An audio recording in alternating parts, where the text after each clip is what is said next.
Well, the first song I ever wrote was this song called Doing My Job. It's literally, I wrote it on top of T.I.'s original Doing My Job.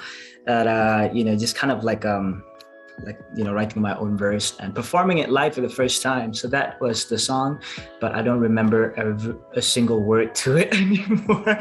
But official song would be Gualos. That was the first song that was being put out to the world, and yeah, that's that. Our Asia reached out to me for this diversity campaign. They wanted me to be a part of it. So I was like, yeah, why not? If we're talking about differences, I'd be happy to share my struggle and my story. And I came back home after meeting them in person. I just went back home, felt inspired, hey, I feel like I need to write a song about this instead of just, be the face. I wanted to come with some material. So I hollered at my friend, producer friend, Fox from Singapore. And, we sat down together on Zoom, just like, hey, man, I have this thing going on with AirAsia, and I just feel like I want to write a song about it, and that's how it all came about. With me and Fox, we just decided to work on it. And that track is basically about, perseverance and also, overcoming adversity. And to me, being different is always a thing since I was a child. I've always been put in a box where oh, you're different, you're this, you're that. It's like one of those popular kids in school. You can't join our table. You know what I mean? So yeah, it's all about dealing with that. And also my mental health was declining last 2 years. I was just going downhill.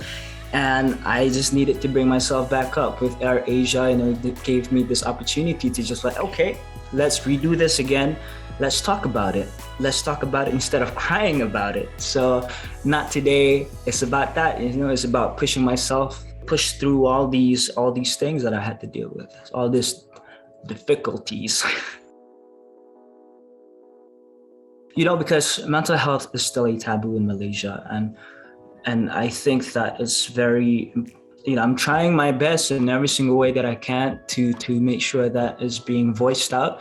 And what I hope from the fans to get out of this song is that, there's something that they can relate. There's something that they can listen to and remind us and remind those people out there who kept putting us in this box to say hey, we're human beings too. And we're just trying to live a life. And I hope that the fans out there who's going through the same struggle as me, just hope that this might help you guys to, pull ourselves together and bring us the spirit, bring you the spirit to just keep on moving. That's all I want from them. This is tough. I don't want to sound like a bad person. People usually say, if you can't handle this, then don't go online. I hate that. I've been there, but what I did was actually that, I just took off, put myself away from social media. I just literally took a break because sometimes it could just be very, very draining. It's always negativity up online all the time, especially Twitter, where people are just saying things, nonstop. And I don't want to tell y'all to hey, if you can't handle it, don't go online. But if you can, use that time that you have to focus on you. And I know it's not easy. People, we were trying to live that life too, but I took my time off social media, and it helps me understand a lot more about myself and learning how to love myself. I start picking up a book by Dr. Nicola Pera on how to do the work on how to deal with traumas, or how trauma started from the childhood age, and how do we change that, how to do that, why. Ask yourself a lot of these questions, trying to see a different perspective instead of just stressed out on social media. I mean, if you do want to be online, it's all up to you, but I understand that pressure is always going to be there. So my best advice is that lessen that time. Maybe we focus on better things in life, pick up a new hobby or make real I would say make real life friends, but then wow, that sounds kind of rude. But yeah, that's I guess. I don't know how neither. I just took my time on social media. But That's an advice I could give, I guess.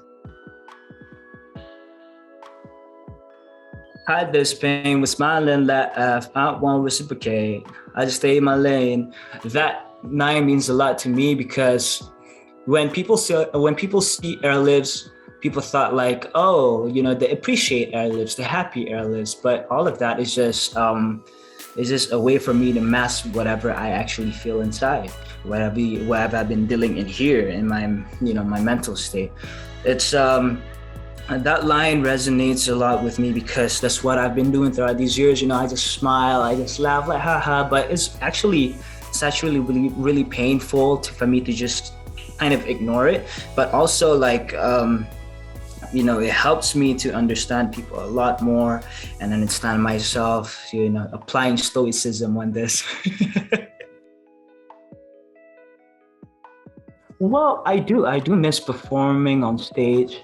Well, recently I did this show for our local artist. He invited me to perform, and that was amazing. After 2 years of not performing, I was just like, yes, finally, the outside world, and I got to do that, and